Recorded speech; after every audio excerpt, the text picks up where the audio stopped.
I'm Edith Scanlon, co-chair of the Racial Justice Initiative, with my co-chair partner, Sherry Kassira. Give a wave, Sherry. That's my royal wave. And we want to welcome you, and thank you all for joining us for tonight's Racial Justice Initiative quarterly meeting. We're delighted to meet and have a conversation with David Mayo, Director of the City of Boston's newly expanded Office of Returning Citizens. Criminal justice reform was an early focus of Temple Beth Elohim's newly founded Racial Justice Initiative in 2016, and it's continued to be an enduring priority. Our education and advocacy efforts targeted systemic injustice and inequalities, while at the same time we've developed deep supportive relationships with incarcerated and formerly incarcerated individuals through Partakers, College Behind Bars, and the PEP reentry mentor programs.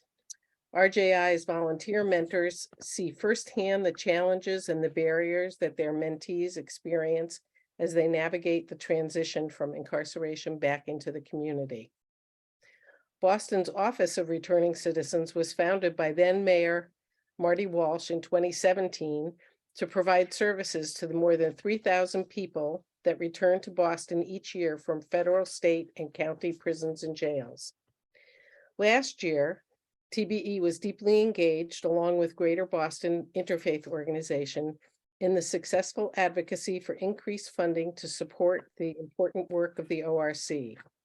The new Mayor Wu administration committed an additional $1.38 million to the ORC's $500,000 annual budget, with the goal of, quote, helping ensure that our returning citizens are coming into the community with the supports and stability they need to grow and thrive. Subsequently, the Boston City Council expanded funding, bringing the ORC's new FY23 operating budget to $2.67 million. A step forward towards a new enhanced ORC was the appointment of David A. Mayo as its director. And tonight we have the pleasure of welcoming him to our community, learning about his vision for the ORC, as well as how we can support the successful reentry and reintegration of formerly incarcerated men and women. In addition to welcoming David tonight, we also extend heartfelt greetings to GBIO Reentry Action Team members who are joining us to meet and celebrate the new director of the ORC. As with all RJI and GBI meetings, we begin the evening with a short Devar Torah, or teaching, by Temple Beth Elohim's community organizer, Jess Friedman. Thank you, Edith. Hi, everyone. I'm really glad to be here. So I'll just start us off with a quick teaching and center us, and then hand it over to David. So in this week's Torah portion, via Cal Pekudei, Moses explains to the community that every person whose heart shall be moved to bring items to the tabernacle will bring in order to make it pretty and special. This ask from Moses is an invitation, meaning that it was a choice. People could have easily made the choice to do nothing and come enjoy the space when it was complete, rather than help its creation. Even though it was an invitation rather than a commandment, every person in the community brought something. People brought jewels and gold, silver, wool, beautiful fabrics, anything that they deemed would support the betterment of the community and aid in decorating this central space for them. Not only did they give material things, but everyone brought their skills. Weavers were weaving, builders were building, stone cutters were cutting stone. What I find most amazing about this teaching is that everyone brought a physical item, but also a skill that they have to offer. And no one person brought everything alone. That is critical to the work we do today as we think about repairing the world, Tikkun Olam. We ask of our community, not that one person does everything, but that every person takes on a task that is authentic to them and will help repair the world. We are so grateful to be joined by David, who has fully embraced this mission of bringing his gifts to help the community. We are so appreciative of your time and look forward to learning from and with you tonight. Thank you. Well, thank you, Jess, and all of you. Thank you for your time and your efforts in bringing us together. I am honored to even have the space and to share in the space and time with you guys. David, before you launch, can I introduce you? I'm sorry. No, that's okay. I thought after all of that. I know, no. So thank you, Jess, for that insightful debar and for setting the intention for tonight's presentation. My opening remarks set the stage for tonight's program by providing an overview of RJI's work over the past 7 years on criminal justice related issues. I also spoke about the ORC's history, its charge or mission, and last year's victory in advocating for an increase in the funding of the ORC. With our fellow GBIO colleagues here tonight, we celebrate this accomplishment and welcome you, David. So now a little about David. The formal resume includes a 30-year career in rehabilitation services and a deep-rooted commitment to supporting at-risk youth and breaking cycles of recidivism. Prior to coming to this new position, David worked with the Suffolk County Sheriff's Office to transform their reintegration program and oversee the Family Matters program, workforce development, and discharge to reentry services. He holds a Bachelor of Arts degree in theology from South Carolina's Cummins Memorial Theological Seminary. In speaking with David about his introduction tonight, we agreed that I would give those resume details, but he will share with you a more personal introduction of who David Mayo is, how he was drawn to this lifetime's commitment and then catapulted into this work, and what he personally cherishes and values about the work in which he's engaged. After David's presentation, I will moderate a conversation with him. We invite you to put your questions in the chat box at any point during the talk, and then we'll have an opportunity to respond. Now, David, thank you. Good evening, everyone. First, thank you for those wonderful words that are just really, really humbling to me. This work to me is precious.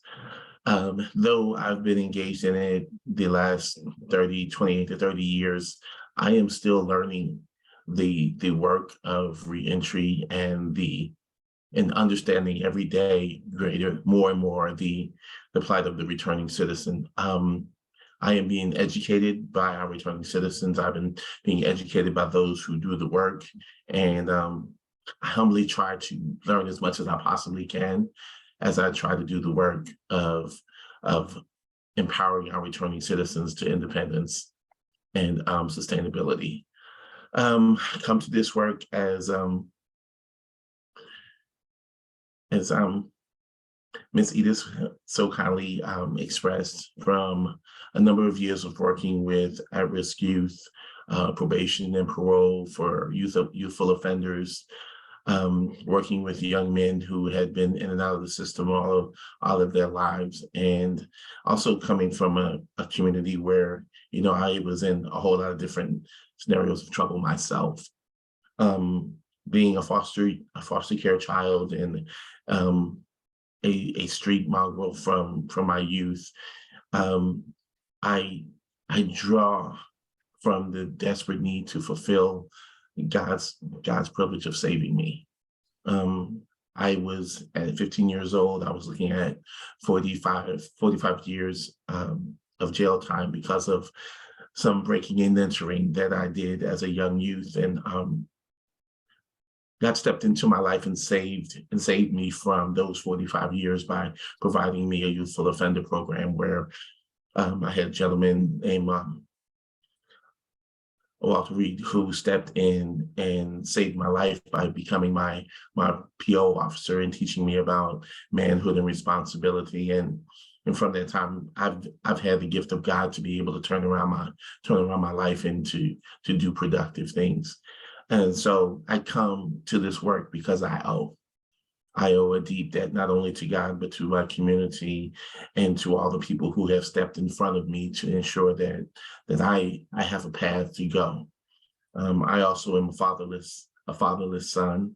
I also grew up with a single mother as a parent in the streets, learning a lot of the things that I've learned simply by being with gangsters and what we used to call clique boys, and just being in this place now always humbles me and always reminds me of my responsibility to give back and to do my best to ensure that everyone has an opportunity to redeem their lives. That's all I want to say about me. This work is so much bigger than I am or anything that I could ever strive to achieve. This work is about finding the keys to empower our returning citizens to get to their independence and their sustainability, having the equality and the respect that they should have from our community as they strive to put their lives back together. The goal of the Office of Returning Citizen is to equip, empower, and engage our returning citizens with the tools that they are able to regain the strength of their life and get to independence and equality, and to be able to advocate for themselves and be able to walk in this community as someone who is redeemed and has the power of that redemption every day of their lives. And so it's with that goal every day that I wake up to strive to empower our returning citizens to get to their equality and independence. Also wanted to turn my attention to where we were versus where we are now. I took the helm of the Office of Returning Citizens on August 29th of last year. And there were a number of goals that I had from the moment I started. The biggest and the first goal was to change the history of the office and to create a better sense of community and a better picture of the Office of Returning Citizens from what had been left in 2019 with the last director. It was my goal to get out into the streets and to make the statement that the Office of Returning Citizens was back into the position in the business of restoring our returning citizens. And we've been trying to change that image and trying to establish a better image of commitment and loyalty to the office. And there have been a number of challenges that we have faced. Number one, I had no idea of the deep hurt that this community of returning citizens had received from the previous office. And so, one of the things I've been trying to do is meet with those returning citizens and those partners that have been hurt by the office and really reestablish relationships. And we've been working to do that. It's been a challenge, and we've hit some rough roads, but I'm determined to stand this fight and to do the real work of God in helping our returning citizens get to that place of independence and equality. The last, I think in 2019, right before COVID hit, was the last time that the office really had any leadership or guidance. And so in August, when I took the helm, I asked what was going on, what was actually happening, what does the office do? And what I found that the office was mainly working at was referral services. When returning citizens came in, they were given information, and then they were sent out to fend for themselves. There was very little follow-up. There was a whole roster of people that had come into the office that had been touched but hadn't been followed up on. There were just a whole lot of things that were left in the air. And so I wanted to, number one, take an inventory of where we were And so with that inventory being done, we found a number of returning citizens that had been started but did not finish. And now at this present point, we have 126 returning citizens from November of this year until this very date that we are currently serving. We went back through and there were over 200 returning citizens that had entered into the program that were lost during COVID. And so what we wanted to do was reach out to those returning citizens and see if we could recapture those relationships and recapture the needs of those returning citizens. But we were able to recapture about 49 of those. And so what we're doing now is building the program from this day forward. And we have hired 8 new staff, 8 staff total, 2 of which are returning citizens.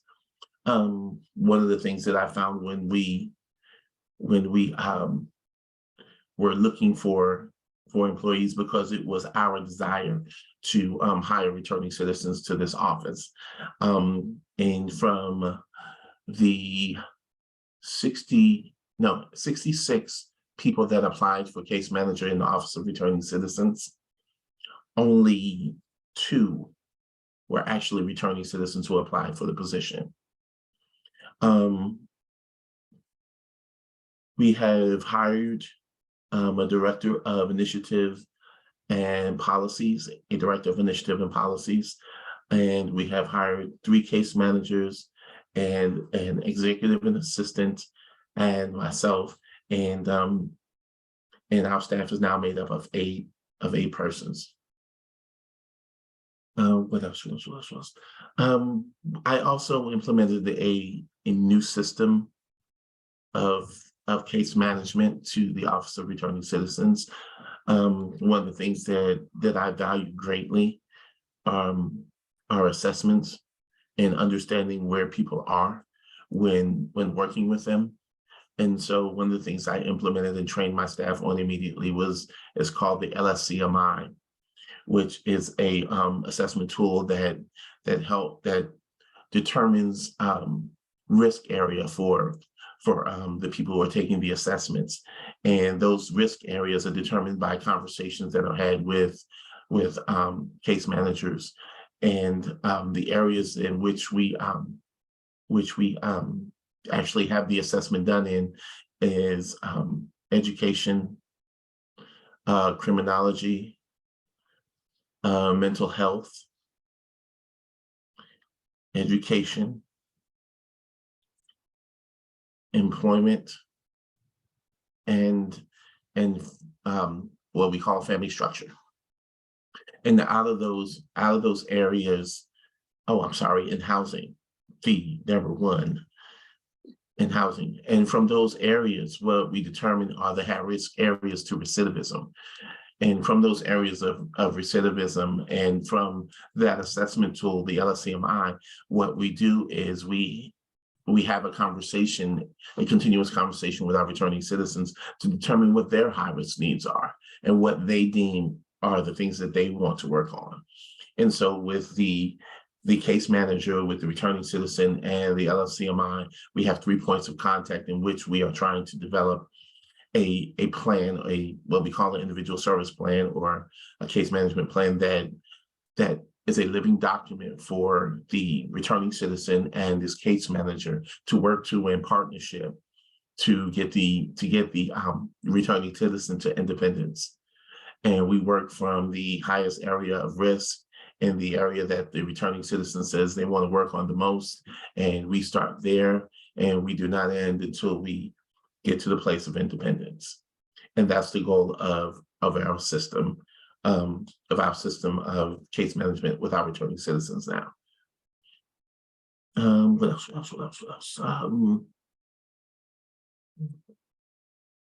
Yeah.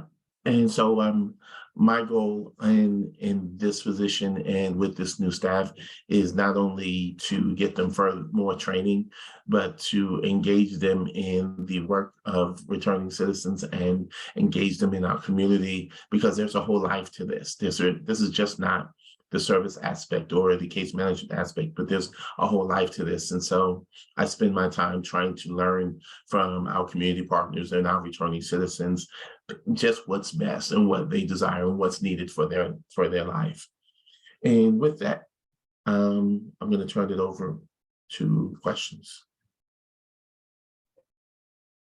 Okay, so I can start us off.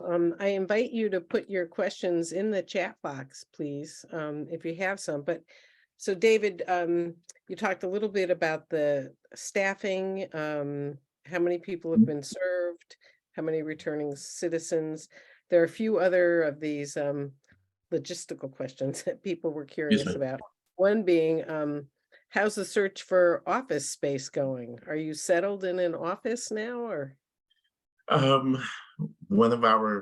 We just signed our lease last Friday, and I am happy to say that we're going to be at the Demick Center. Oh, We have over 4,200 square feet of office space that is dedicated to education and mental health spaces and training rooms and offices for our staff that is committed to our returning citizens. My hope and prayer is that we're able to engage a lot of our partners in services in that space. We are building out a space specifically for a computer room that I am in partnership with or developing a partnership with the GED program for testing and for training for returning citizens. I also hope that we'll be able to do workshops in that space and develop more programming with our partners on how to get them to independence. We also have 2 conference rooms, and I'm hoping that we'll be able to do some groups to where our returning citizens can come in and do mental health groups and support groups, and having the opportunity to feel a safe space to where they can come and do whatever it is that they need to do to feel that level of support and commitment from the community. We also want our partners to come in and do community works. One of our partners is the Family Nurturing Center, and they do such an excellent job of family training and nurturing and father nurturing and mother nurturing and community commitment to helping our returning citizens really develop that family component and how to best be the parents that they desire to be. And so we are building. I'm hoping that this space is a space of comfort and development, and it becomes that place where all returning citizens can come in and just be at home and develop the needs and strengths that they need to become independent. very good. That was one of the main questions, was about what are the main resources and who are your community partners. So it sounds like you've made inroads there, and I'm sure there's lots of people on this phone call, I know there are, who are community organizations, and I hope they'll have an opportunity to talk with you more directly about what they can offer and how you can work together. Actually, and one of the questions that just came in is from Leslie Creedle, who is, as you know, Justice for Housing. And she says, are you assisting with helping obtain birth certificates and Social Security cards? We have a number of folks who live in other states who are not able to get their birth certificates. Some states have a backlog due to COVID. Are you able to help someone who's having a hard time obtaining a government document? Yes, we're working. We're working on a partnership with birth certificates, and we have a MOU that's in play right now that we're waiting to hear back from concerning birth certificates as well as ID cards from the RMV and Social Security cards. Social Security cards are a lot easier to get when in this with our office, but the thing that we struggle with are people who are out of state and having enough information to actually get those Social Security cards. Yeah. So one of GBIO's, the reentry team, has been really active in working and supporting and advocating for the MOU between the RMV and DOC. And we understand that within the next 2 weeks, there'll be a public announcement about it, but it's been shared among our group. So I feel comfortable sharing it here. So hopefully that will help you with at least the in-state folks. I think Leslie's concerned about some of the out-of-state folks.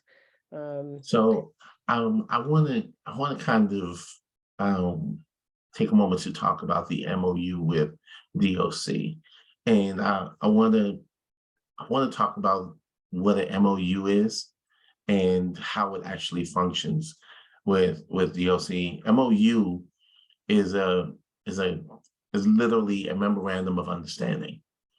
It does not mandate change for ID cards. If we want ID cards to actually be a program that is mandated by DOC, we need legislation. MOUs are nice, but what's going to happen if the MOU is not honored? Yeah. Where are we? Is there anything? There's nothing left we can do. If the MOU isn't honored, what are we going to give them a slap on the wrist, or what's the counter move? What's the option if the MOU isn't honored? And so what we need is legislation that mandates or that facilitates DOC to really be responsible for that, and not just an MOU. Our reentry team agrees with you and also would like to see it extended to the jails. So it's not just, Absolutely. so Absolutely. And we agreed among ourselves that we would celebrate the small success and keep working. So, yes. One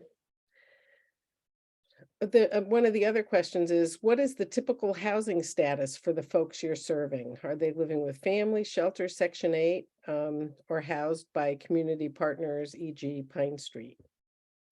So there are three different levels that we see. There is the sober house or the sober living. Then there are the ones that come out to our families or go to families or go to support systems that already have been established. And then there is that dreaded coming out and just hitting the street. And so there are a number of programs we are trying to establish some new programs. One of which is we have just secured a MOU to work with BHA, and we received 50 vouchers for housing for returning citizens. We also have, I think, 35 that we have secured from rapid rehousing that we are now trying to set programs around, so that not only will we be able to give them housing, but that housing will be sustainable. And so we've been working with housing, and we've been talking with Leslie Creedle and Justice for Housing, and really trying to figure out how this is going to go forward. Because now that we have 50 vouchers, we have to have returning citizens that not only can have housing, but can maintain housing. And that's where the SROs come in, the single residency occupancy with Caritas and Haley House, Haley House, and those programs where we can literally walk returning citizens out of incarceration into SROs and hopefully into a voucher program. And so we're trying to develop programs to where we can really walk people into what's a sustainable world of housing for them. It is still a great challenge. One of my big dreams and hopes in my time with the Office of Returning Citizen is to establish a residential housing facility for returning citizens, not a substance abuse house, a substance abuse house or a sober house, but a house that caters to returning citizens.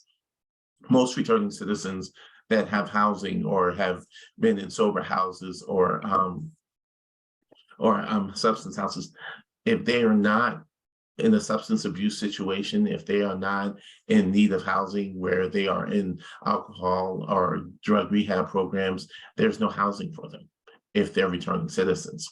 And so my desire is to have a house that's set up for returning citizens to where they can come in and have a stable place of residency for at least 6 months, to where they can come in, have their 6 months of getting their life stabilized, start working, and start gradually paying rent and sustaining themselves. And so that's one of my my big hopes in being able to do something real productive.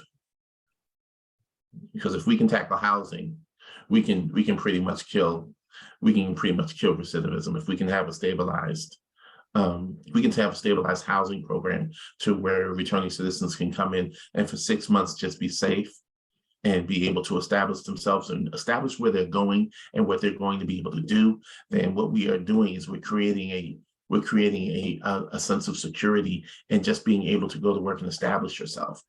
And that'll destroy recidivism. And as everyone knows, the recidivism vacuum is 3 years. And so if that in those 3 years, we are able to stabilize our returning citizens and give them the independence and the sustainability to really get out into this world and go to work and stabilize themselves, we would see such a great turnaround in recidivism. And that's the goal. So I know you're aware that GBIO's campaign, we have a biannual campaign, and this year it's housing justice. And one of the 4 objectives is around housing for returning citizens. And there are actually 2 bills, one in the House, one in the Senate, by the same name. An act to secure housing for returning citizens. And that's to provide additional Section 8. I think it's great that you got 50 from BHA and 35 from rapid rehousing. So this calls for more Section 8 vouchers for returning citizens. Some of our members, when we've, as part of this campaign, each of us in our faith-based communities have been having teach-ins about housing justice. And some of the pushback that we've gotten is a question about why should returning citizens be given preference for Section 8 vouchers? So be interested to hear how you would answer that question. So I don't think that we should give them preference. I think we should give them opportunity. Preference denotes that there is something special that's needed to be given because there's an inability. And returning citizens don't have an inability. They have a lack of opportunity. And what I often tell people about returning citizens when I have conversations with them is I said, you'll never find a more resilient and a more productive and a more powerful people. It's just given the opportunity to show that and to have that is all that they actually need. They don't need a handout. All they need is an opportunity. And so if we can get the opportunity and have returning citizens have what everybody else has, which is a chance, and build out and build around them the support system that they can build to their independency and start advocating for themselves, you won't have to worry about why. They'll show you. They'll step out and they'll get it. I mean, like I said, they're the most resilient and the most powerful people in the world. To live through incarceration, to be able to go in as a person, stripped of dignity and respect, and be able to come out after being abused and manipulated and treated like garbage and restore yourself. I mean, what greater strength do you have to have than that? I mean, to be able to do something like that, I mean, that's almost invincible. to be able to come out after all of the abuse and all of the harm and all the intentional retribution that has been done to them and still stand up. I mean, the mental scope alone of somebody who goes into jail and comes out of jail, their mental scope alone, they're stronger than we will ever be able to measure, simply because of that mental capacity to overcome. And so stepping into a new world and being given an opportunity, you don't have to worry about what's going to happen next. If given an ample opportunity with support, they're going to thrive because they've already thrived. They've already won. They've already overcome because they came out alive. It is just the resilient nature of those people. And that's why I fight so hard, because the reality of it is, if they're given an opportunity, what you're going to see is a more powerful people than we ever expected. If just given the opportunity. I hope I answered the question. I go on rants. Sherry will let me know if you did or didn't. I see. Jerry seems to think I'm all right. So there are some questions now about how do returning citizens actually learn about your services? And that's one of my the city website. BostonCity.gov is the main place, but what I'm really striving to do is to get my team out in the streets to where we can create a bigger presence in the city. That's the other thing that the Demick Center is going to provide for us, is really the opportunity to have a place where returning citizens can go that they can identify with as theirs. And so we're hoping that with the launch and with our new space and with all the activities that our team is going to be doing in the community, that we can really turn 30 Demick Street into the new place for returning citizens. And for our partners and for our returning citizens and for our community to really have a place where they can thrive, that's for them.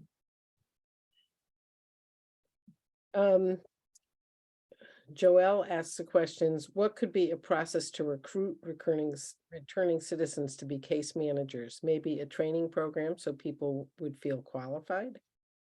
I think returning citizens already have a leg up because of lived experience. But the other thing is, yes, I am hoping to get up a OJT program that actually gets returning citizens the opportunity to come into the office to learn the case management role of returning citizens. But there is one thing that I have to say, that being a case manager to a returning citizen is something that is really, well, it's serious for me. Number one, because you have to understand who you are working with. Number two, you have to be empathetic to returning citizens and their plight.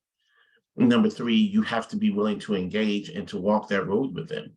And that's not anything that I take lightly. All of my case managers not only have spent a week in training, but also we're always constantly having the conversation of what it means to work with returning citizens. You have to buy into that life and their rapport and build that rapport with them. This is not social service. This is literally to walk that walk with them. Is something that you have to really.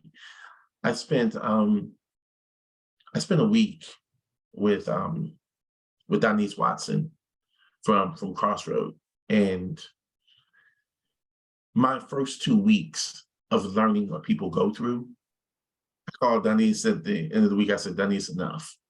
I said, I can't do anymore. It's too mentally draining for me. I met so many people that really just made me back up and say, whoa, you did this with that? I met a young man who did life as a juvenile in the juvenile system. Not only did he come out and finish a life sentence as a juvenile, he also has to do parole on life. He has to do parole the rest of his life. He literally has to do parole the rest of his life after doing a life sentence as a youth. has to do parole for the rest of his life. To meet this young man, he's a realtor. Sharp dude. I mean, blew me away. Sharp, well-spoken, articulate, outgoing, knows his business. And I was not only humiliated, but I was in the same breath filled with pride. Because after that, to be that guy, to be that dude who can walk in a room, represent himself, speak honorably, not have a big cross to bear or talking about how he was wrong, but just looking for an opportunity to build his life. And you want to talk about an honorable cat? To see that guy, to walk in the room with him and just be there with him, it just blows me away. He's an amazing guy. Yeah, just amazing guy. And so you guys have to forgive me for these people that I've met, and these people that I serve are the most amazing people, and I am humbled to even be in a place where I can serve them. It's just amazing to me, these people, who they are. I think those are all lessons that we've learned through our relationships with our partakers, mentees as well. Yeah.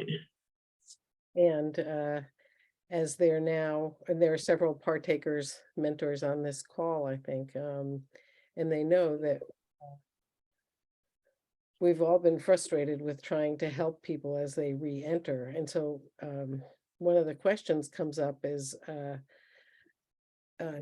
does DOC refer to you? And do you see, we've seen such little discharge planning, to use a medical term, but for people who are leaving prison, they're just sort of out there on their own. Yeah, that's another. So with DOC, my goal is to get to the reentry teams and get to the to those reentry centers and really start creating relationships with those people so that we can have a better handoff, a better communication, because a lot of things take place between the time before they leave the jail and the time that they hit the streets. And we miss that link between I believe that 6 months to a year is a time frame in which we need to be dealing with people who are leaving. Having them with mentors, having them start working on mental health and start working on their plan of reentry. And I think that until we can get that time frame where we get mentors and counselors and reentry people into that space where they are meeting with our returning citizens 6 months to a year before they leave, we're not going to get the return or the outcomes that we really want, because we're going to lose people. We're going to lose people from that 3-month time to that time that they hit the streets. We're going to lose them because without resources, without some I think everyone who's coming out of jail needs as much mental health counseling as anybody who's suffering in jail. And I think until we make that a priority, and until we get some services into the prisons to mentor, to do mental health counseling, we are not going to reach our returning citizens the way that we need to.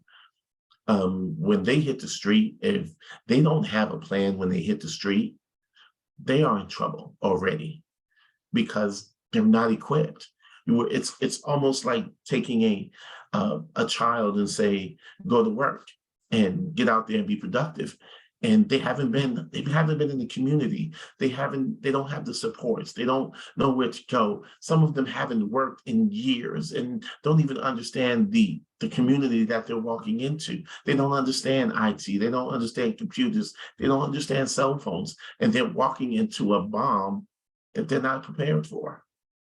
And so we have to do a better job of preparation for release, and not just, they get probation or they get a parole officer. It's that we literally need to have some services on with them while they're inside, getting them prepped for outside. One of the questions, David, is are you aware of any other programs in other states that could be models, be offered up as a model? And you also mentioned before we opened up the call that you have a relationship with an organization in DC. So maybe you could elaborate on some of the other things you've seen across the nation and in Washington.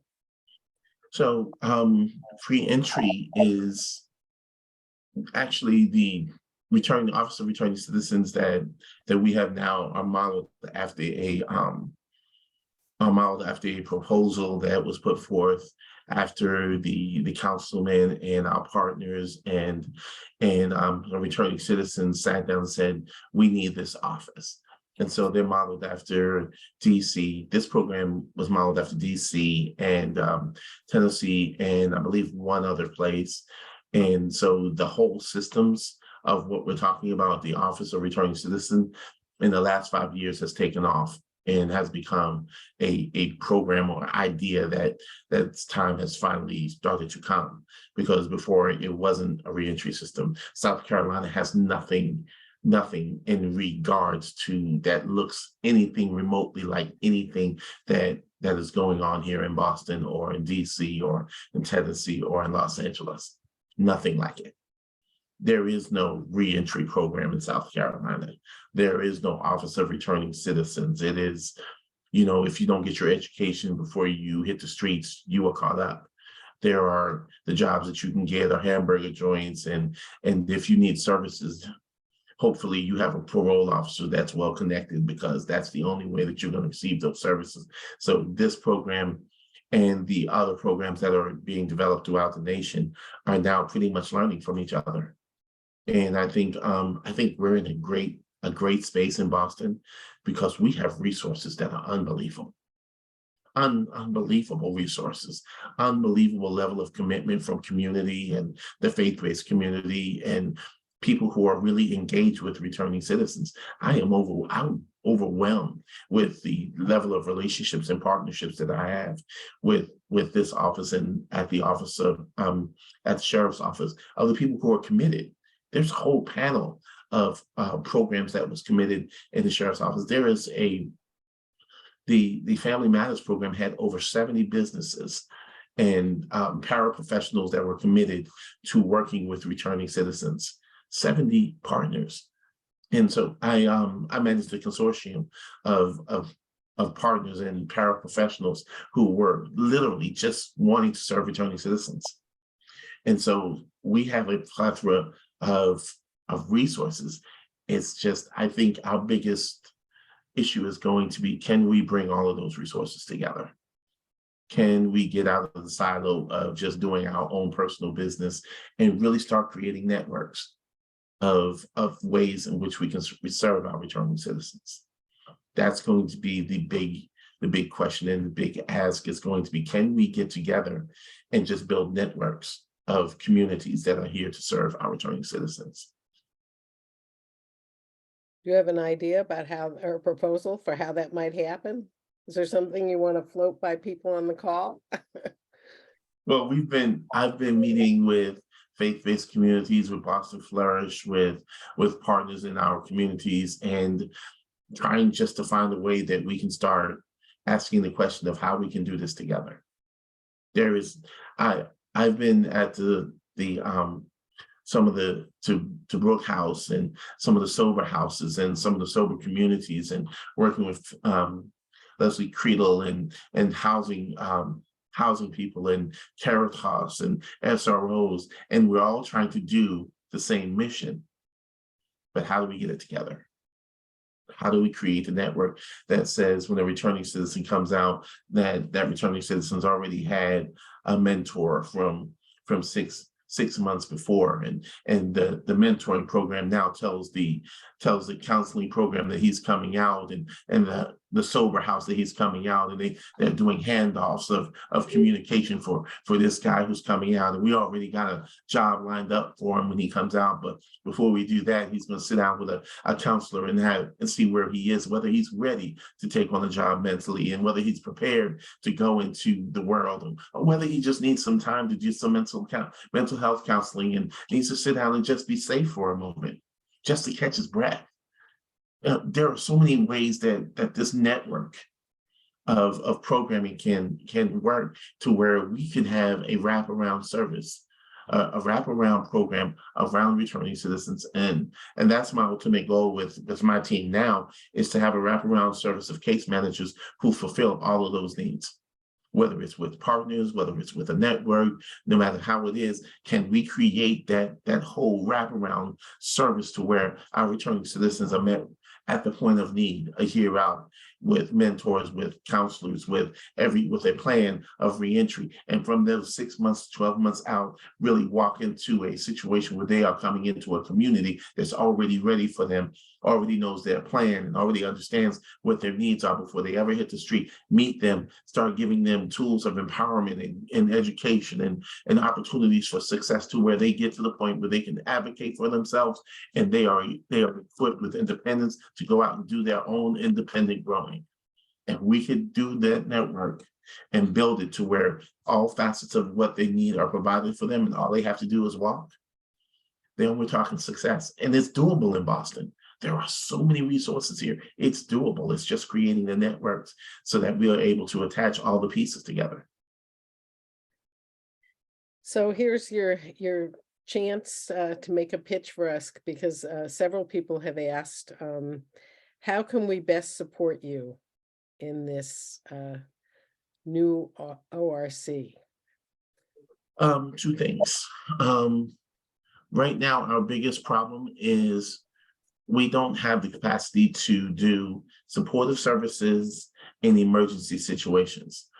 We are hampered with a bill that will not allow us to spend funds on people. That city funds are not allowed to be spent on returning citizens. So right now we're in a position where I can't give out bus passes. I can't give food support or gift cards to Target or to Stop and Shop. I can't do emergency services for returning citizens who are coming out. One of my partners from Charleston Adult Ed called me today and said, David, I have a young man who's coming out who he can't go home. He can't return to his community in Boston. If he returns to his community in Boston, there's a likelihood that he's going to either be killed or killed somebody, because this situation is still volatile. And I had to tell her, I do not have the services to help you. I can't help you. And that is the most hampering, the most troubling part of this process. We have people who are coming out who have no services. And Denise, who is working with a young man named Mr. Herbert. And Mr. Herbert he's my heart story now, because he's been out maybe like 2 or 3 months now. Mr. Herbert came out, he didn't have family to go to. He didn't have any place to go. He met Denise and got with Denise. Denise got him services in the community, got him hooked up with housing. But Denise did all of that without support. She did all of that without support. We could not give her the support that she needs to do her job or her desire. And she did it without our support. Mr. Herbert got a job. We helped him get a job. We got him housing, but most of the work that's done with him is done because of Denise and her connections and Crossroads and how she's working, busting her behind out there on the streets to get this work done. That's not ORC. All I did for Mr. Herbert was hook him up with Rupert and got him a job. Denise did the rest of this work, but she's not getting paid for 75 to 80% of this stuff. This is coming out of her pocket. She's a clinical counselor, but she's doing the work without the resources. So we need those resources. The other thing that I would request is partnership, how to build a network. One of the things that we did when we did our first meeting is I got all the partners and returning citizens together, and I asked them what we needed.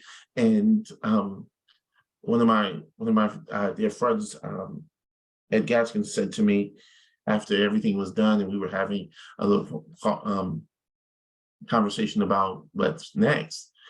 Ed walks up to me and he goes, "Dave, where are the churches?" And so somehow the churches did not get the message that this was going on and that we needed them to be a part. And so we did it again for the churches. And my statement in saying this is no plight on the churches or no plight on the partners, but how is it that we couldn't get together and do this? How come there's not a network that when somebody says that we're doing something for returning citizens, that everybody knows, that everybody's engaged, that the Catholic Church and the Baptist Church and the Ministerial Alliance of Boston and the African American Church and all the other churches and the radical churches and the evangelical churches, how come we all aren't there? How come we don't have a network that says, this is what we're doing, come on, let's go, let's build, let's strive, let's get returning citizens the opportunity that they deserve? So my next request would be, let's create a network to where we're all in one accord, going one direction in the work of restoring returning citizens. Well, I think GBIO is a good starting place for that. 62 member organizations from different faith-based groups, many of which are in Boston. And so maybe we can bring that back to our reentry team, or the people who are on this phone call can coalesce and come up with something. I'm not sure when you were talking about how frustrated you were that you are unable to give people gift cards or bus passes, or you can't give things to return to the person, him or herself. I wasn't clear what it is we could do, how we could help you with that. Raising funds, finding funds. So right now, what I'm trying to do is find private funding that doesn't require the city to sign. Well, I don't want to use city funds for supportive services and emergency services because I'm not allowed to. And so what I want to find is a funding source to where we can have a pool of money that's set up that doesn't need to have the city to sign off in order for me to take care of hotel stays or bus passes or food for services, or just being able to say, hey, I need a phone, I need a coat, I need gloves because it's cold outside, and I don't have to write something to be able to do that for them. Okay, got it. Good, thank you. Yes, ma'am. So, thank you so much. One of the suggestions that's in the box, which goes to your point about the network, is maybe ORC could meet with GBIO periodically, and I believe that you do have some quarterly meetings set up, or that are going to be set up, so that could be a good forum to start Absolutely. this conversation.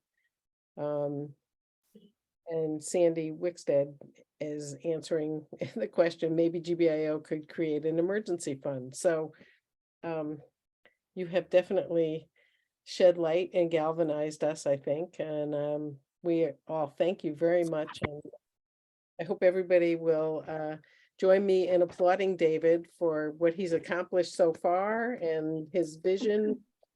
I have done nothing. I have done nothing. What we have to do is so much more than what we've done. All we've done is begun. When we can talk about when we can talk about independent, returning citizens, starting business and raising families, and they roll up on us and they talk about how important we were in their success, then we could talk about applaud. But until we get to that place, all this is just smoke. I need results. I need something to get done. Yeah. And I just want to be able to create that independence and equality with our returning citizens so they can get out and make it happen. When we get there, then we can do that dance. Right now, we're just setting some foundations. And hopefully we can create the partnerships to go forward and really produce something that's noteworthy, where we can really stand up and be proud of it. That's my goal. That's my work. Amen. And I thank you guys for the opportunity to talk to you. I really appreciate it. Thank you. So we conclude our meeting with a short business meeting, and we invite you all to stay on if you like, all of our guests, and hear what else is going on at TBE's Racial Justice Initiative. Or we'll say good night and thank you very much for coming and joining us. And we certainly have our marching orders, I think. It was a great conversation. Thank you. Thank you. Thank you all. I really appreciate your time. And I really look forward to the opportunity to talk again. Please do not hesitate to invite me back or to